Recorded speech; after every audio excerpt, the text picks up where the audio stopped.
This week's episode of The Obsessive Viewer is sponsored by Westworld FM, the latest podcast from the Midwest Podcast Network. Westworld FM seeks to dissect the latest episode of HBO's Westworld TV series every week.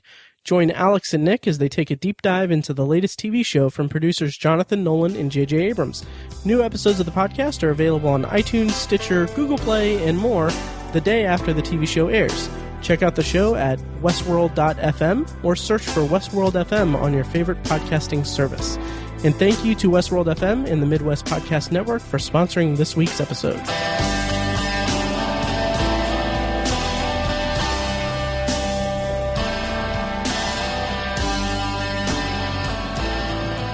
Okay, we should be good to go.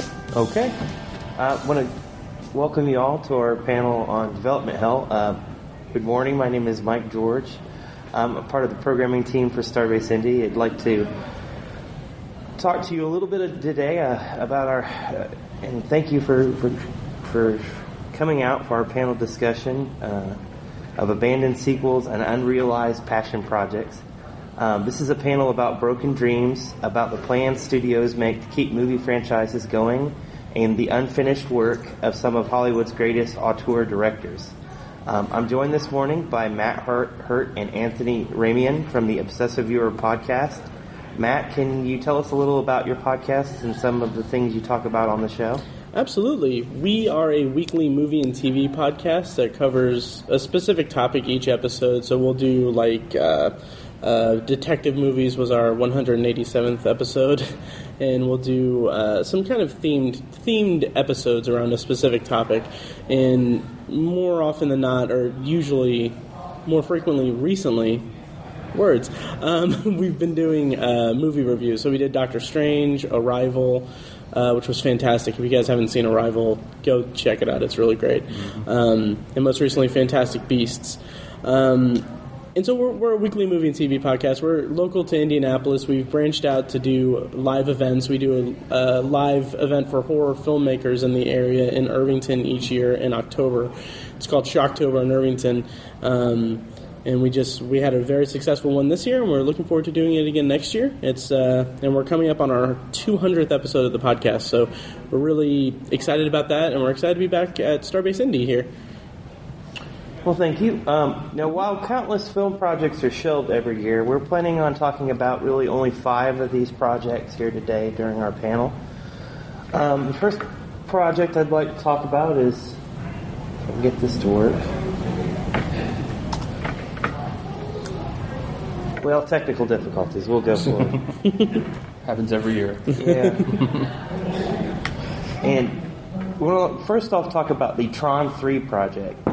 Now, Steve Lisberger's 1982 classic broke new ground by building practical effects with computer animation still in its infancy. Tron brought audiences inside the computer world, a world at the time that was still unknown and slightly frightening. It took 28 years for audiences to reconnect with the Tron universe, but as quickly as Tron Legacy hit theaters in 2010, rumors began to swirl about a potential sequel. Stars Garrett Hedlund and Olivia Wilde were in talks to return, along with Bruce Boxleitner, who starred in the title role in the original film and in its sequel. The rumored story centered on Hedlund's character Sam Flynn's search to find his father, who seemingly sacrificed himself in the sequel's finale. Cillian Murphy, who offered audiences a small, albeit interesting cameo in Tron Legacy, was rumored to be returning as the film's villain, seeking revenge for the disgrace of his father, played by David Warner in the original. The sequel's modest success at the box office put plans for another Tron film on the back burner. The franchise was explored on a Disney Channel cartoon series in recent years and was reimagined in an amusement park ride at Disney's new theme park in Shanghai. The potential for a new film is still possible, even if after the Disney company called the project dead, but the prospects become dimmer and dimmer with each passing year. Anthony and Matt, are you fans of the Tron franchise, and what do you hope to see with another sequel? Well, I haven't really seen the Tron movies, so I might bow out of this question, although they've always interested me, so I would love to see it continue on, and I know that if Disney is responsible for the rights and everything for it, they have the money to throw around for it, so hopefully we'll get to see it. Tiny, you're more into the Tron franchise than I are. You're more initiated with it. So what do you think? Yeah, I've seen both of the movies. The original Tron came out 5 years before I was born, so I'm kind of dating myself a little bit there. So I kind of missed the boat on the cult fervor for it. I didn't see the movie till I was in my 20s, and I agree the movie is so original and it's visionary and groundbreaking. But I kind of felt like it suffered from a sort of erratic filmmaking style. I had trouble connecting to it because of that. I couldn't really keep up with it very well, to be honest. Maybe that's a little bit of a shortcoming on my part. But I only finished the film with like a passing familiarity of what was really going on. I wasn't necessarily hooked into the franchise when I saw the original, but I knew it had so much potential to be incredible. Either if it was remade or the franchise was continued, I was definitely interested in the franchise. I was really excited about the sequel because it looked like it was going to uphold the original visual power and the ideas in the original film, the universe. While the sequel, again, was just gorgeous, absolutely beautiful movie, I feel like it kind of suffered from a weak or an odd plot a little bit. It was just kind of a weird destination with the digital race of beings was kind of a weird direction to take it. And I think it was kind of ambitious, which is a weird thing to say. I think they aimed a little too high. I think the plot could have been simpler, more focused on the reuniting of this father-son. But I think it was ultimately a good movie, though. I did give it good reviews on social media and on our podcast, and I think it introduced, or at least has the potential to introduce, a whole new generation to the Tron franchise, and I think it did its job in that respect. Unfortunately, it just didn't make a lot of money, which that's the killer for a franchise nowadays. I just wish it would have made more money. As far as my vision for the third movie, I'd really love to see them tap into virtual reality, which is becoming a thing now. I mean, you can do it on your phone anymore, which it's becoming much more popular. I think it'd be fascinating to see, the character of Clue try to tap into the virtual reality database and use it to take over the physical world, something like that. I think that'd be kind of a cool end. I don't think that's the direction that Disney was looking to because of Cillian Murphy's character, like Mike mentioned. Either way, I don't care what they do. I'd love to see the third movie. I think the franchise deserves completion, and Disney owns the rights, and Disney is like God right now in the film world. They have Marvel and Star Wars. They can shell out $100 million for a third Tron movie, right, no problem. So I'd really love to see it made. I'd like to see another sequel made. Like I mentioned before, I'd like the theme of the third film to really be about fathers and sons.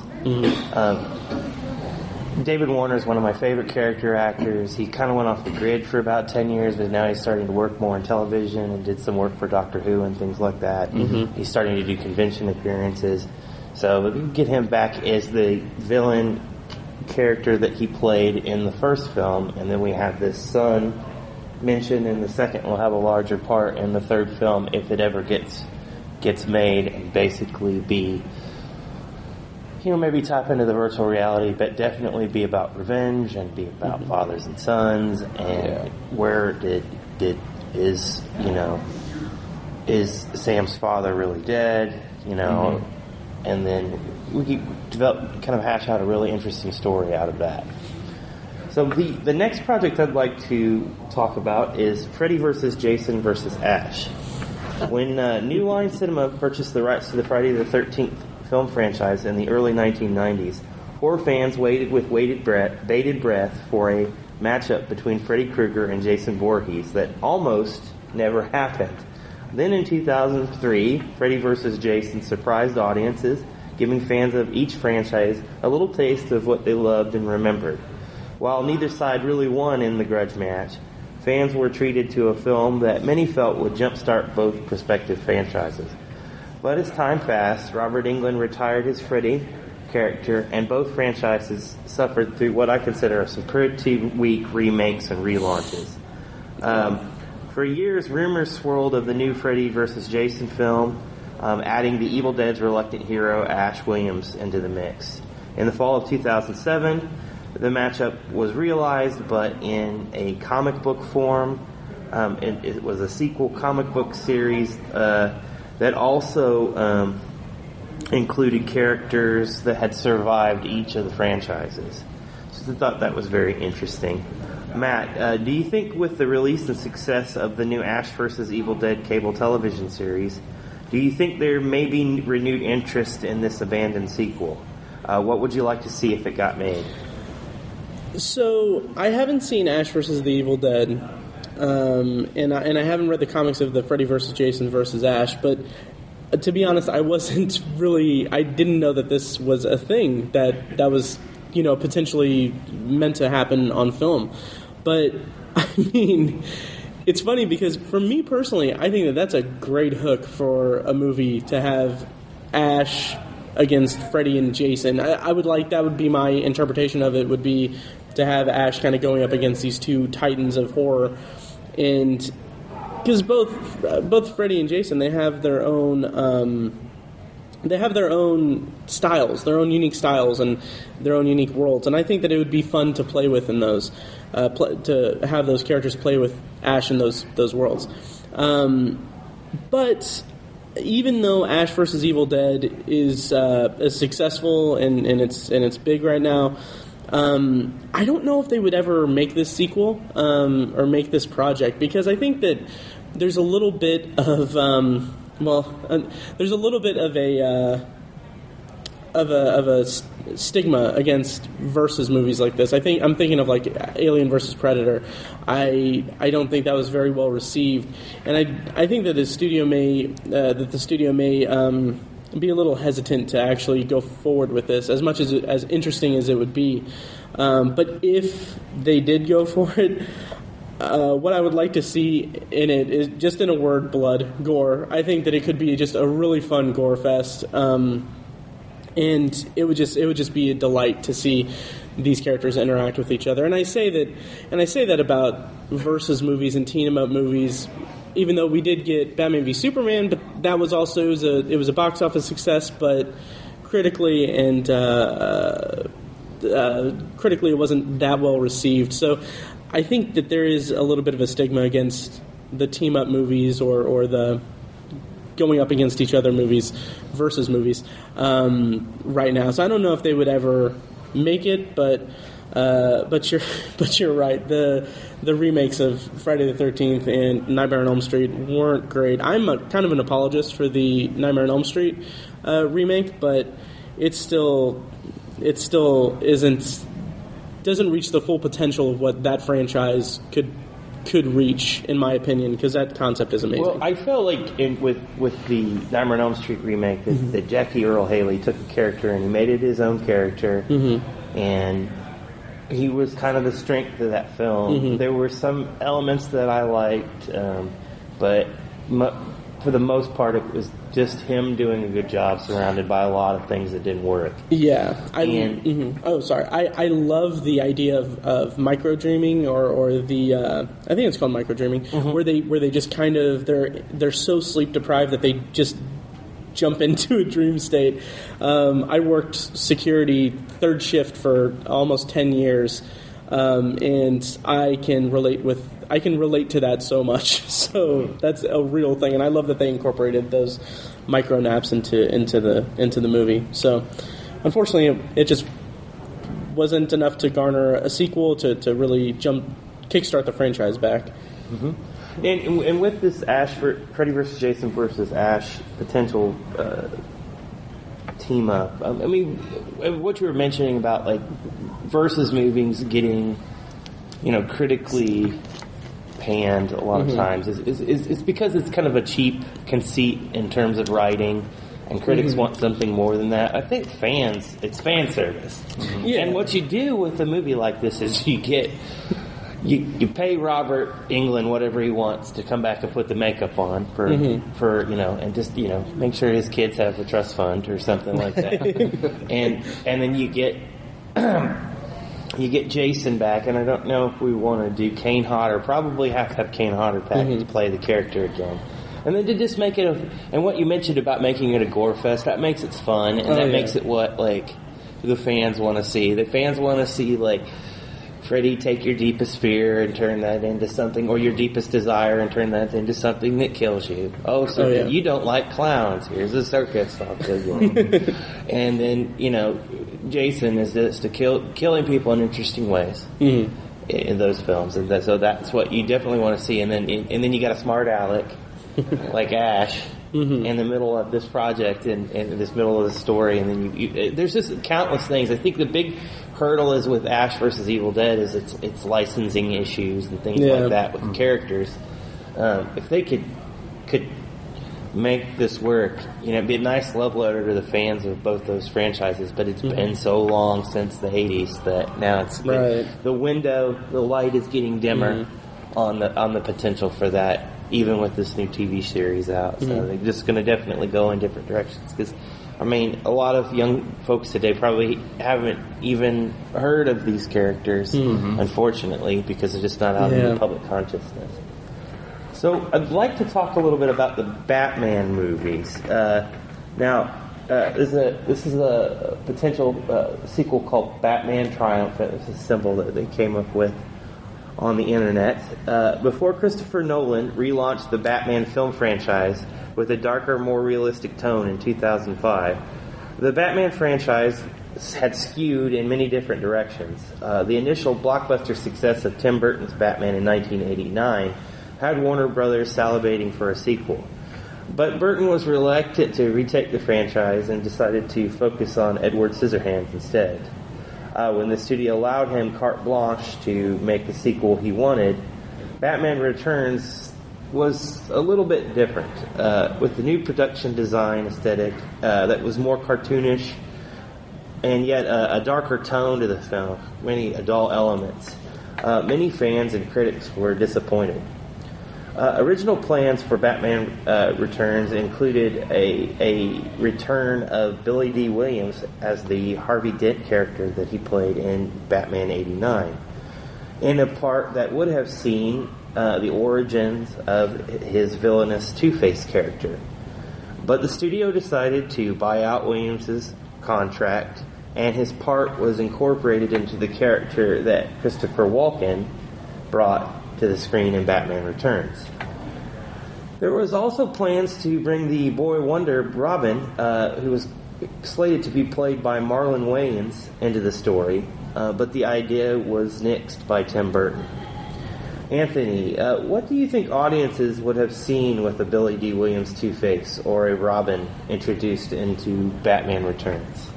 I think fans would have been disappointed with both editions, and I'm sure that's a little controversial because they're popular characters. I don't mean that as a slight on either actor or the characters. I only say that because I feel like any time the studio gives notes to the director, it usually goes bad. It's in pursuit of profit, not art. You know, they want to get. The only thing they're interested in is butts in the seats. They're not interested in what makes sense for the story or what vision the director has. And so I think that would be another example of the plague that is the clash between art and business that just kind of has a horrible effect on the film industry a lot of the time. So I think people would have been disappointed with it only for creative reasons. Nothing against the characters or the actors. I think Batman Returns is a great movie. I think it had a timing issue. The fact that it's so different from the first Batman doesn't mean it's a bad movie. It's just different. I kind of have a love-hate relationship with Tim Burton, but I think when he has like a clear original vision, original is the key word there, I think he's really special as a director. But I think when he's trying to adapt some stuff, he kind of screws it up. Batman is an exception. But I mean, the Alice in Wonderland movie and some of that other stuff, I just wasn't very good. So I think when he made Batman Returns, he wanted to go darker because that's more in tune with him as a director, with his visions. So I think that made sense for him. But maybe people just weren't ready for it, or something like that. Maybe the audiences just weren't there for it. But I think it's still a good movie. Well, and I think that in Tim Burton, in terms of a director, for me, the films that I love is kind of ended with Edward Scissorhands. I like that Batman Returns is kind of his own vision, and it's a fun movie, and it's an unloved movie, so I always embrace those kind of movies that are kind of not the hugest blockbuster in the world, but they have their own sense of identity and things like that. But I think one of the big things that Batman Returns suffered from is, they had the production designer from the first film to the second film. They had a kind of contract dispute with him where he couldn't come back, and he had Anton Furst had built this giant set in England for the first Batman film, and just had this sense of gritty realism, which was, what they were going for, to try to contradict the idea that people had before that of Batman, which is the bam, wow, bang, Adam West Batman from the 60s, and make it more realistic. Well, you get Batman Returns, and it's kind of like Tim Burton's playing with his own toy set now, and quite literally, there's a lot of things were done on sets, and it's a different tone to the film because it's set in around Christmas. It wasn't released around Christmas. They pushed it back, so you have the summer release for the film, but it's set around Christmas, so it didn't. Maybe they should have waited a little bit longer, to make that work. But it definitely has its strong points as a sequel. I would have loved to see Billy D. Williams' Two-Face, and he to this day is excited. I think there's constant a lot of fan artwork on this on the internet, and he very much interested in bringing the character back. He said in interviews for and he basically said that was the only reason he took the part in the first film, because it wasn't like a starring role. As he was like, I get to play Two-Face when I get and that of course never happened for him. They bought his contract out. So when Tim Burton kind of left the franchise with Batman Returns, the studio was hoping for this franchise to continue. So this is a little bit of mixed success for Batman Returns. So Joel Schumacher was hired to direct the next two sequels in the franchise, Batman Forever and Batman and Robin. While his comedic, lighter comic book tone was embraced by fans after Batman Forever, Batman and Robin seemed to push the envelope too far. Matt, were you happy with Batman and Robin, or do you think the film took the franchise in the wrong direction? Oh, that's a big yes, that it took the franchise in the wrong direction. And it's a shame somewhat, because the Batman franchise, Batman on film, is a really kind of fascinating in that you have different directors having their different visions for it. And I obviously gravitate more toward Christopher Nolan's interpretation, but what I found with Batman Forever and Batman and Robin, they've become kind of punchlines for, no pun intended, punchlines, but for the franchise of Batman on film. And Batman Forever, I actually just rewatched it last night, and it's fun. It's fun, and like you said, it's comedic. It has a lighter tone. It's more comic book like in the way that it's made, and it's kind of a nice throwback to the old Adam West Batman. And that's kind of it's a fun movie.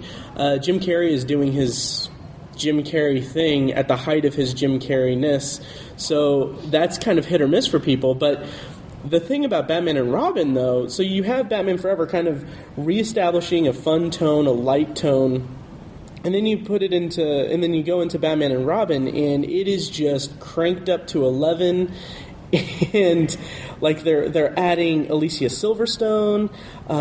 You have Arnold Schwarzenegger as Mr. Freeze, and even though I pride myself on my love of puns, but oh my God, that's overboard in that movie. That's all the character was. It's so cheesy and over the top. And there's still some nice throwback to the old Adam West Batman in that, like the opening scene where they're fighting Mr. Freeze.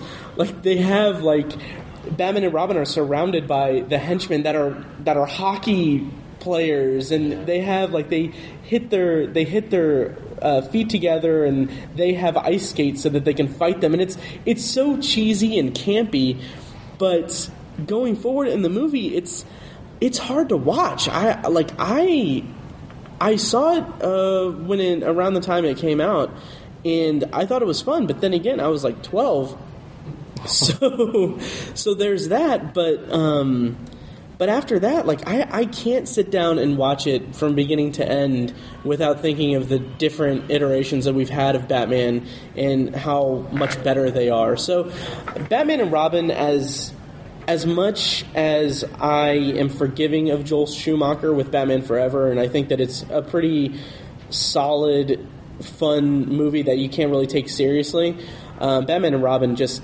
is not great. It is not. It just doesn't do it for me. I can't really watch it even under that frame of mind. And I hate to say this because I like a lot of the work that he does, and he's a fun actor. But I honestly feel like that Schwarzenegger just pushed it way over the top, just way over the top with. And I remember at the time Batman Returns came out, I was like, well, what's Tim Burton going to do next? What villain is he going to do next? Is he going to do Riddler or Two-Face? And I was thinking about Mr. Freeze at the time, and I was like, who should play Mr. Freeze? And I was like, maybe somebody like Patrick Stewart, because I was a big Star Trek Next Gen fan at the time, but he wasn't. Patrick Stewart wasn't a big star at that point until he got into the X-Men franchise. He was really he did a movie called Conspiracy Theory with Mel Gibson, and a movie called Masterminds. He was still kind of thought of as that other captain from Star Trek. Yeah. And so he didn't really have his own skin. So like when you're talking about a Batman film, you've got to have like a huge name over the marquee for the villain. And so that was. It would have certainly been a more cerebral take if we had got Patrick in that, which is really what you need for Freeze. Well, it's sort of like you almost have to use as a touchstone what Paul Dini and the guys did for the animated, and right? They turned all the characters into, because they had 5 years and almost 100 episodes to do. And to me, character development. To me, that the animated series, that's Michael Ansara, for pronouncing the actor's name, played Klingon captain in the original series. That's the best Mr. Freeze I've seen. Paul Hamill, Mark Hamill is the Riddler, and he is Joker. Joker, So the thing is, when you've got. Well, and it seemed like they found the best voice actors for different characters on the animated series. Just to digress into the animated series a little bit, like if you haven't watched Batman the Animated Series, best animated cartoon, best cartoon ever, best cartoon ever. Have all of this: Batman, Superman, Justice League, and they're all tied together. They are all interrelated. They all, I mean, when they've got, who plays Granny Goodness? The guy from Mary Tyler Moore Show. Ed Asner plays Granny Goodness from Apocalypse. The casting in those 3 television series is Michael Ironsides as Apocalypse. You know, your God has nothing to do with this. I am your God. I am Darkseid. Man. And when they have, television is not supposed to make you cry, and cartoons are not supposed to. Yeah. And they took Batman there. That's why the Christopher Nolan series and the later Superman movies all reference the animated series because it was so well made. And in the TV series. When did Lois Lane start calling Clark Kent Smallville? After the animated series.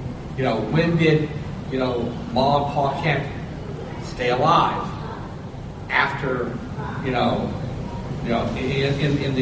DC universe, after the animated series. Mm-hmm. Yeah, in the Batman animated series, there's actually a 2-part episode with Mr. Freeze that's phenomenal. And incidentally enough, I think the character they drew looks a lot like Patrick Stewart, which is kind of funny. He's kind of a balding older white man. It's kind of that would make a lot of sense. But the character is so much more somber and tortured in those episodes. And that's much better interpreted. Yeah, I was sad as a 25-year-old man watching the animated series, watching Mr. Freeze, be incredibly depressed over the death of his wife. It's very well done. Then when they reanimate her and she rejects him, right. And then he's going, I have nothing to live for. Mm-hmm. This city is not going to burn. It is going to go. It is going right. To it's very powerful. The hell with everyone else. The hell with you. Everyone's going to die. And you go, okay, Batman's going to have to kill somebody. Mm-hmm. But So we got Batman and Robin, and the studio at the time was really hoping for that to be a commercial success, or as successful as Batman Forever. So they started planning for another Schumacher sequel. Now, Batman Triumphant was expected to feature the villain Scarecrow, who was rumored to be played by either Nicolas Cage or Howard Stern. I'd heard both as potential picks for that part. Jeff Goldblum. Yeah, possibly. That's a good show. Goldblum would have been really good. Oh yeah, Goldblum would have been interesting. The film was also rumored to feature the return of past Batman villains like Joker and Penguin, and kind of with the Scarecrow character, you've got that fear toxin. So he was going to have Batman was going to have these nightmare visions, and the Penguin and the Joker, Catwoman, all these different characters were going to return. And they were talking about potentially, trying to get Jack Nicholson to come back and play the Joker again in these flashbacks, which would have been really weird with Joel Schumacher directing. Yeah. So the character, I'm glad that didn't happen. Bringing back Danny DeVito, bringing back these different actors in a cameo role. They'd have to open their checkbook to get that to happen. Anthony, do you think that the studio could have convinced Jack Nicholson to come back? And what do you think fans would have seen if this sequel in general had found its way onto the screen? I really don't think there's any way they could have convinced Jack Nicholson to come back. I think he was entering an entirely different era of his career in the late 90s or so when this would have come out. Just like the physicality and the mania that the Joker commands probably was a little bit beyond his ambitions at the time. Not that he couldn't have done it, because we saw him do it, but I just don't think he would have wanted to, really, and he didn't need the money at the time. I just did not see him coming back for something like that. But as far as the realization of the sequel, I think the fans would have been receptive to seeing Scarecrow and some of those other villains come back. We tend to mock the Joel Schumacher movies, and they deserve it, frankly, but at the same time, they were successful movies. If you look at what the studios wanted to accomplish and you look at it financially, they made a crap ton of money, and that's really what the studios wanted. I talked about corporate greed earlier, the studio greed, it's all about the dollar. They wanted to make money, and they wanted to sell toys and merchandise, and they did that with those movies, so you could say it's successful. And, can you really fault Joel Schumacher for kind of doing his job? I mean, he did his job. But, a decade later, Christopher Nolan used Scarecrow to really great effect in Batman Begins, and fans were really receptive to that. And again, timing, I think, was part of it. I think fans were ready for a more darker interpretation of it. The characters in Batman are insane. Batman himself literally has mental issues, and it's like, I think it's difficult to go the lighter tone with Batman, because I think some of the more popular stories throughout the Batman comics have been the darker stuff, in the 80s, and the villains are just nuts, and I think it makes sense to be darker, and people need to die, and things need to go wrong, and it needs to be dark. I think it makes sense. So I don't know if that notion would have been embraced in the late 90s. Some people may have been riding high from the Joel Schumacher movies, and they wouldn't have liked the darker thing, kind of like with Batman Returns, I think that could have happened as well. So it's hard to say, but 10 years later it worked, and so I think maybe it's the reason. I think since Batman Triumphant never saw the light of day, I think it really helped Christopher Nolan years later when he made his trilogy. So interpret that as you will. I mean, it could have been good, could have been bad. And if I'm not mistaken, I think in between those, there was Darren Aronofsky was planning to make, I think, Batman Year One. I think a lot of that development went into, or at least I don't know if it went into Christopher Nolan creating it, but it was supposed to be a dark tone as well. And I think that's just kind of where, as a culture, we were headed toward. I think that's just kind of what the audience wanted at that time. Like with Joel Schumacher, like you said, I think those movies were kind of designed to sell toys more than anything else. And I think we're in a at the time that Nolan brought out Batman Begins and when all that stuff was going on, we were in a place culturally where we weren't really wanting to buy toys. So I think that is also an interesting way to view Batman movies, is the way that they're created is somewhat dictated by the state of the world and the culture that we're in. And I think that it's an interesting way to look at production of Batman movies and how it's interpreted. Yeah. I was just curious. Pre-Nolan, there was a Batman fan film made that was spectacular for as short as it was. It was Batman Dead End. Dead End. I'm not familiar with that. Yeah, I've seen that. If you ever get the chance to see it, It's excellent. it is fantastic. It was, until Nolan's Batman, it was the best Batman I'd ever seen on screen. Oh, wow. $30,000 into it just to do a short Yeah. clip. Oh, that's awesome. It was like 14 minutes, something like that, and it was Batman fighting the Joker, fighting Predator. Oh, wow. The Cool. Predator and the Alien intermingled in, Yes. in the confrontation between Batman and And the the Joker. Joker. Wow. Interesting. And Joker got a first taste of the Alien. All right. Oh, yeah. But hey, no spoilers. Sandy Colorado. Sunny Colorado. Collora. And the guy that played Batman, phenomenal. It was Cool. excellent. Straight off the comic book, man. It It was was That's excellent. awesome. The costume was great. The way they filmed him landing Yeah. and The cape the coming cape out. coming out. Came coming out of the water. It's just beautiful. Very And cool. the Predator and the Aliens looked like they just jumped off the movie screen from Yep. the Yeah. movies. I mean, they really did a spectacular job. That's cool. Awesome. And that's called Batman Dead End? Batman Dead End. Sweet. I'll have to look that up. Yeah. Hopefully it's on YouTube or something like that. Yeah. And I know that they have... nice. Then they're also, but you'll see all the side of all the other Batman. Yeah. There's a few fan films. The one where Yeah. Very cool. there's Good fan one film. intriguing one where Batman actually gets captured by his victim, tortured, and killed, dumped in the river. Right? Remember that one? I don't remember that one. Wow. You guys remember that one?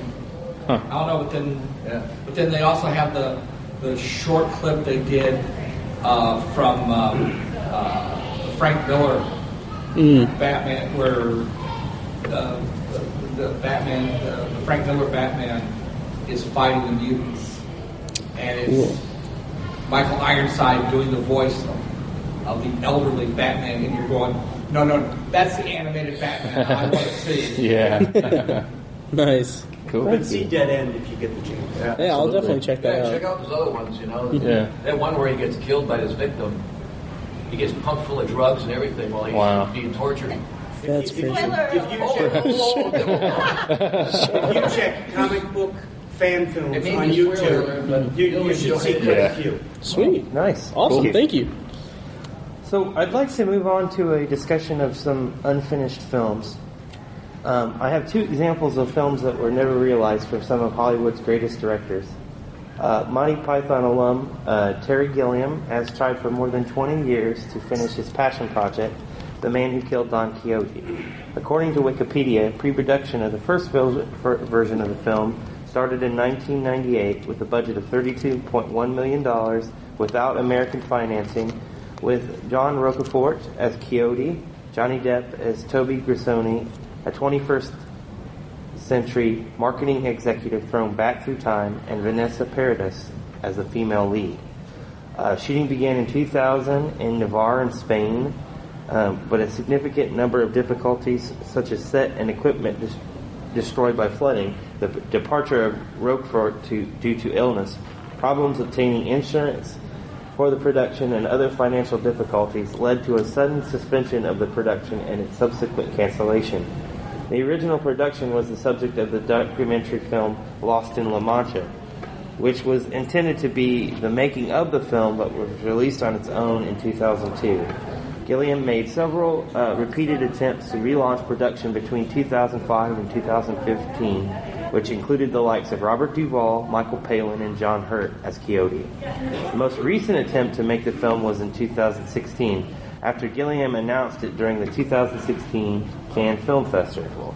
It was planned to start shooting in October of this year, with Palin as Quixote, Adam Driver as Grisoni, and Olga Kurylenko as the female lead.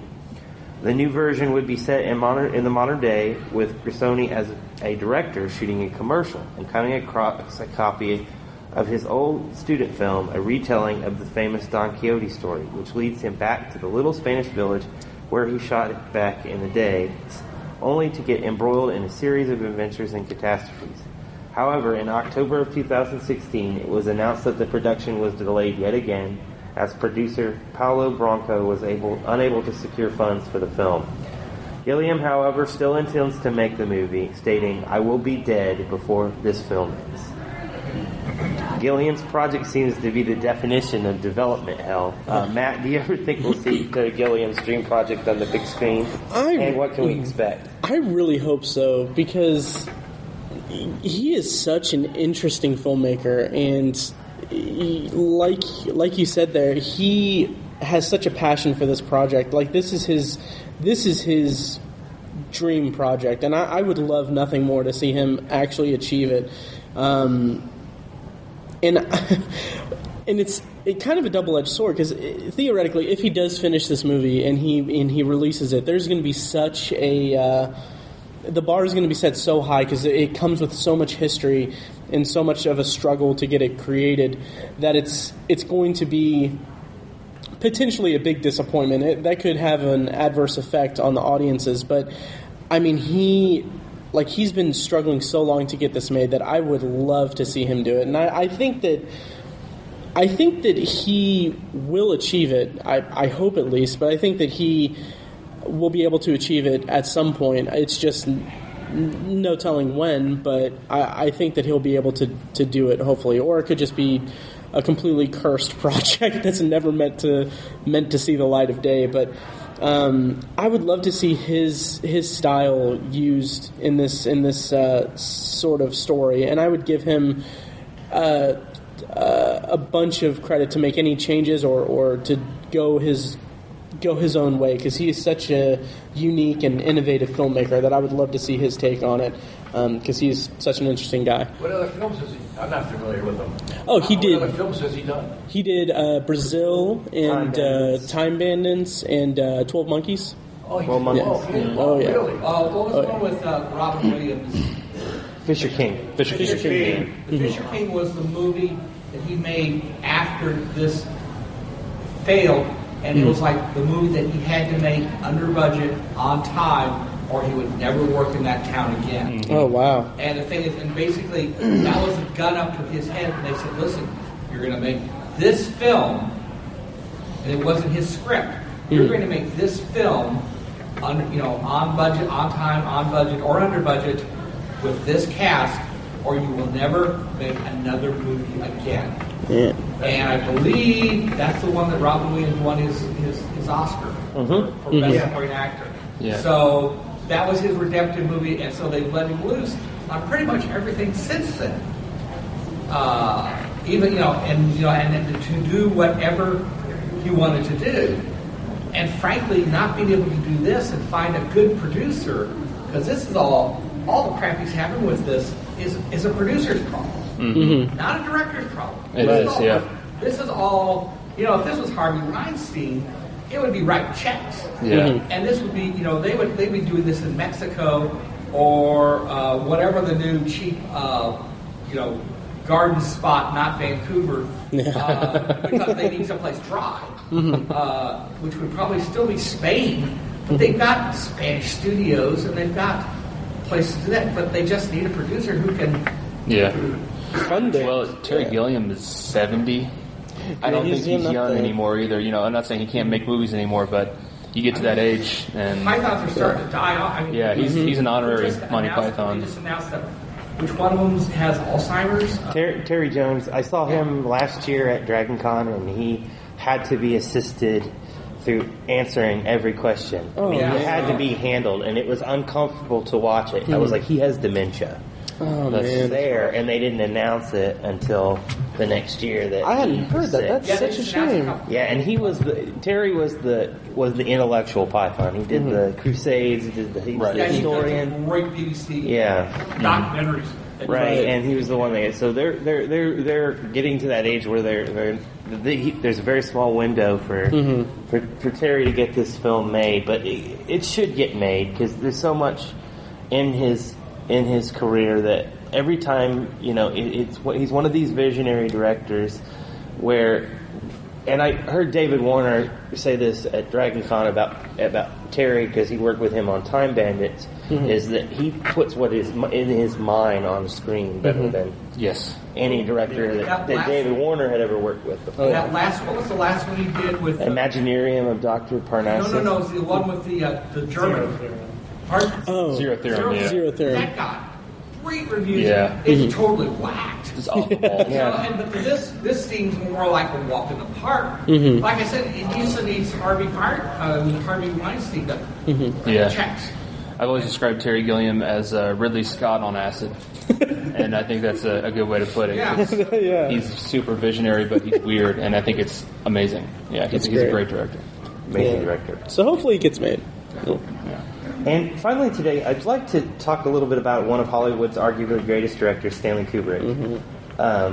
Any discussion about great directing includes Stanley Kubrick. Some people may say he's overrated. I used to think he was overrated. The thing about a Stanley Kubrick film is you'll watch it and you'll be, what is this? This is boring. I hate this. And then you'll watch it a second time if it's on HBO or something like that, and you're like, okay, this guy's a genius. And Stanley Kubrick was able to make arguably sound masterpieces in every genre that he tackled. Kubrick also abandoned many projects well into the production process, most notably his sweeping biopic of Napoleon Bonaparte. Kubrick was in talks in the 1970s with Jack Nicholson to play the general, in a sweeping epic that I believe would have reshaped how historical films were made for decades to come. Kubrick may have been attempting to film the most historically accurate movie ever made. Most famously, his researchers compiled hundreds of index cards, each card detailing a single day in the life of the famous emperor and general. It was said Kubrick abandoned the project when a similar film, Waterloo, was released to mixed success. He instead turned to focus on another project, Barry Lyndon, using revolutionary camera equipment and techniques to create a film that more realistically transports audiences into the 18th century of Europe than any film. In recent years, rumors swirled that Kubrick's friend and director Steven Spielberg planned to bring Kubrick's script for Napoleon to the small screen with a television miniseries. Matt and Anthony, do you wish Kubrick would have stuck with Napoleon, and what would you have hoped to see with this picture? First of all, I think that if they were to make it today, and I think that they announced that it was going to be adapted or brought to HBO recently. Like this is within the last couple months they've announced it. I don't know if it'll see the light of day or not, but yeah, I would have loved to see Kubrick do that. I mean, he was such a visionary director. Like he was, and like you said, he was a genius, a legitimate genius. So he really brought his all to his films, and that's one of the things that makes his films have so much staying power. As far as Steven Spielberg, bringing it to a miniseries. First of all, I think that we're in a time now where television is really experiencing it's a new golden age where everything on. Well, television is a better medium today for telling complex and long-form stories that, I think it could really be successful there. But I think that Spielberg did AI, which was based on something Kubrick was going to do, and I don't think that was received very well. I haven't seen it in a long time, but I remember not really liking it. So we'll see what that would do. Too long. There were places that should have stopped, and it just kept on going. Yeah, and exactly. The last 10 minutes did not fulfill the promise of the beginning of the movie. Right. I just wish it would have been made because, like I said, he was trying every time he made a movie. And again, listening to a panel with Malcolm McDowell talk about Kubrick, he said he'd go into a genre, he'd make a movie, react to it, whatever the critics say, and say I'm going to do this, and then go do do a science fiction film that's arguably one of the greatest science fiction films ever made in 2001, to make Dr. Strangelove, which is a great political satire film, to make Clockwork Orange, which is a low-budget movie, after he had made 2001. He's always reacting to whatever people criticized him with. And and if he had made Napoleon, I just feel it would have changed how we make historical movies.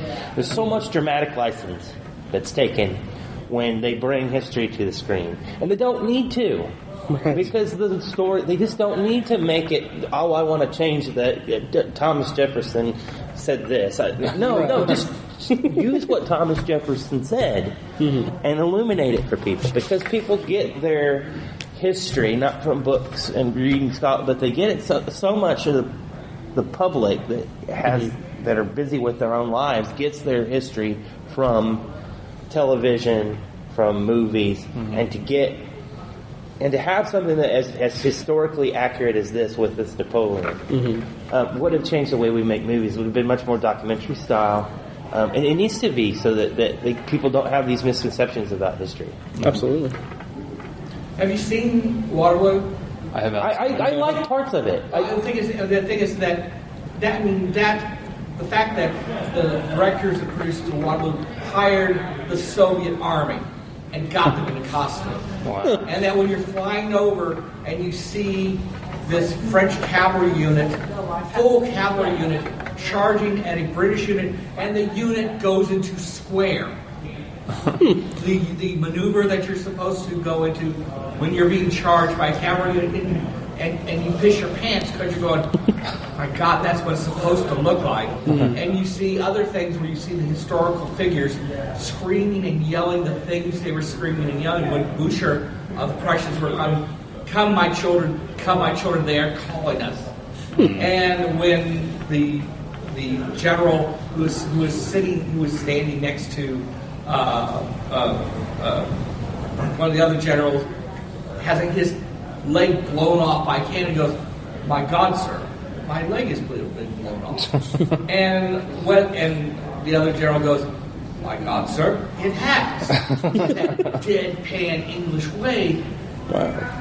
And that was a 4-hour movie. Wow. ANC, you're lucky that ANC will show it uncut. He would have been. Well, he could have hired the Russian army again to do to do a lot of the movie scenes. We're better off today because of the CGI armies that you can just program and do that way. But that movie is a kick in the gut. He probably just was watching it in whatever screening room is at the studio and going, cancel it. Right. Wow. Cancel Napoleon. Can't do it. So Yeah, there's something to practical effects. I agree with that. Actual people in costume. I agree. That's a kind of a lost art anymore. But a lot of things have been lost because we can animate over the screen. Right. There's a certain charm to it that's kind of gone. But Stanley Kubrick was my favorite director for a long time, and he's still in my top 5 easily. It's kind of an evolutionary list I have of favorite directors, but he will always be in the top 5, top 10. And I would have loved to see him make more. He was not necessarily the most prolific director. I think he started making movies in the 50s. He made his last movie in 1999, so he was making movies for 50 years. And I think he's got about 22 or 3. I want to say like 16. Is it even? Yeah, and as his career came to a close, it was further and further in between projects because he would pick up these things, spend 3 or 4 years on them, and either they got made or they got shelved because of different reasons. Now we only have a couple minutes to really go through this. I want to see if I could get a couple of picks from you guys for movies that you would like to see or sequels that haven't been made that you'd like to see on the screen. Tiny, how about you? Yeah, mine's really quick. There's a documentary out there called Jodorowsky's Dune. It's about a Chilean filmmaker. Saw it, love it. Alejandro Jodorowsky. Yeah. He. A lot of people have never heard of him. I'd never heard of him, but the documentary is fantastic. He had basically every step up to filming planned out for a Dune interpretation, which is one of the greatest sci-fi stories ever told. One of the best sci-fi books ever written, definitely. And so that story deserves a really great movie, and I think Alejandro Jodorowsky had a great interpretation planned. But it just never saw the light of day for a multitude of reasons. And unfortunately, we have the Dune movie that did come out, which I think has its moments, but not a great movie. So definitely go see Jodorowsky's Dune if you can find it. It's probably online somewhere to stream. It's a fantastic documentary. They have the man himself talking about his vision. It's a really, really great documentary, and I wish that movie would have been made. Nice. My pick, like my go-to pick all the time has always been Stephen King's The Dark Tower, but we're getting it. It's coming out next summer. So They filmed it. Summer or March? It was supposed to be February, but then they just delayed it because they needed time to do visual effects. So it's going to be sometime in the summer. But it's filmed, it's coming, and I'm so excited for it. But to actually pick some picks for this, even though Neil Blomkamp hasn't really lived up to his potential, in my opinion, I am still very intrigued by his Alien 5 concept art and everything, so I think that would be a really interesting thing to see if it comes to fruition. I know that it was shelved or it was put on the back burner because Ridley Scott's making Alien Covenant, which that poster that they have for that is pretty promising. Excuse me, which Ridley Scott movie, which one is it? Alien Covenant. It's coming out next May. Now, is that the sequel to Prometheus? Yeah, sequel to Prometheus. Yeah, sequel to Prometheus. Yeah, because they're doing one with Sigourney Weaver, and Scott had that put back in the back burner. Yep. Really got a sequel. That's the Alien 5 one. Yeah. Yep. Yeah. Is that Alien 5 really going to happen, you think? Is it? I hope so, because Yeah, there's some really cool concept art. Yeah. So Right. I hope so. But the art is what triggered the whole idea of doing the film. Oh yeah. H.R. Giger, yeah. Sigourney's going to be in it, I understand. Yep. That'd be great. Yeah. Yep. All right. Yep. All those other sequels are just a dream. That's right. Yeah. Well, I want to thank They're everybody. still battling how they're going to handle that. 1 and 2 is okay. 3 and everything after that. A little questionable. Yeah. I think they're going to keep it under pressure somehow. Make it Yeah. make a timeline, you know? I don't know, but I hope they do. Yeah. Well, thank you everybody for coming out this morning and listening to our presentation. We'd like to thank you for lively discussion. Yeah. Thank you guys. You guys were great. Thank you. Yeah, thanks for being here. Yeah. Awesome. Always fun. Always fun. Yeah. Thank you so much for having us. Thinking about director's cuts for next year. Ooh, that would be cool. So Oh, yeah. I'll be in touch with you guys. Nice. If you guys are interested in our podcast, I have business cards here, and I also have a solo podcast that's about the Twilight Zone. I'm watching it for the first time ever, so.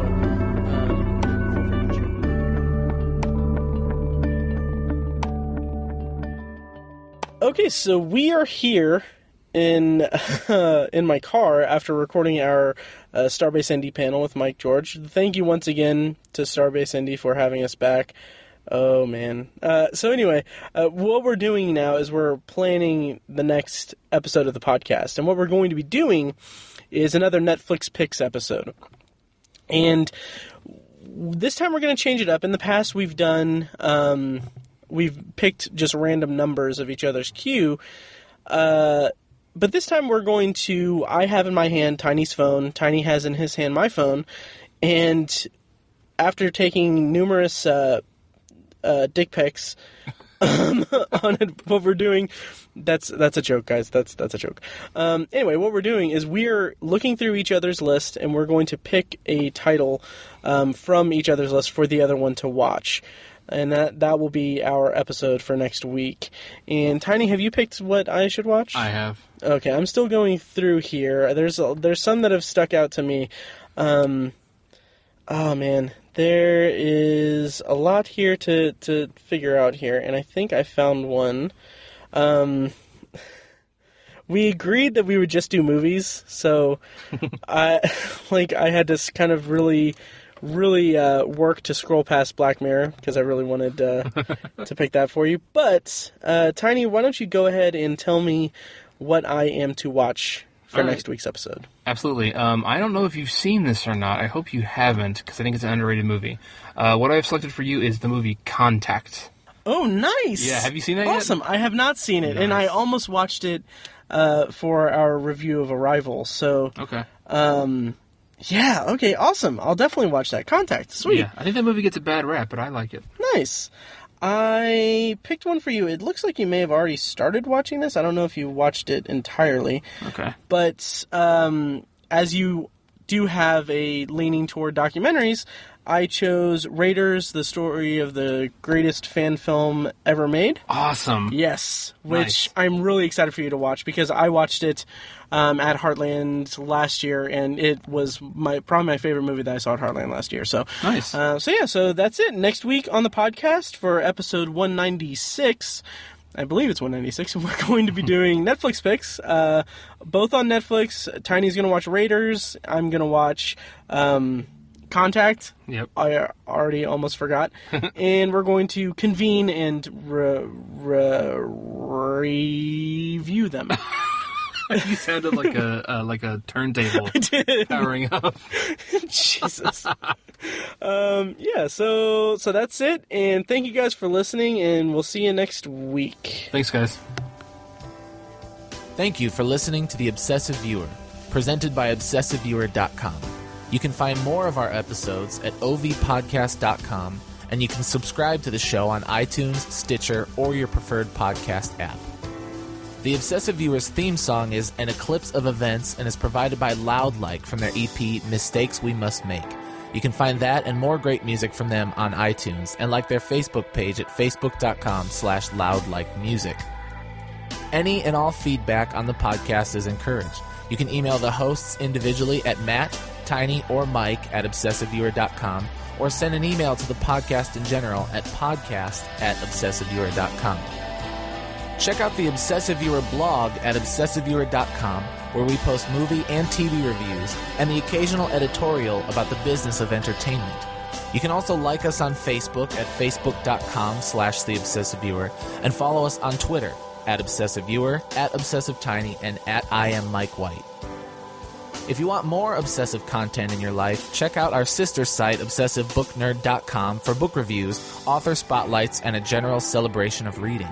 Finally, if you're philosophically curious, check out Tiny's side project podcast, The Secular Perspective, which explores the concepts of faith, religion, and existence from the perspective of secular hosts. You can find that at thesecularperspective.com and subscribe to the podcast on the podcatcher of your choice. Again, thank you so much for listening. We love you. Be excellent to each other.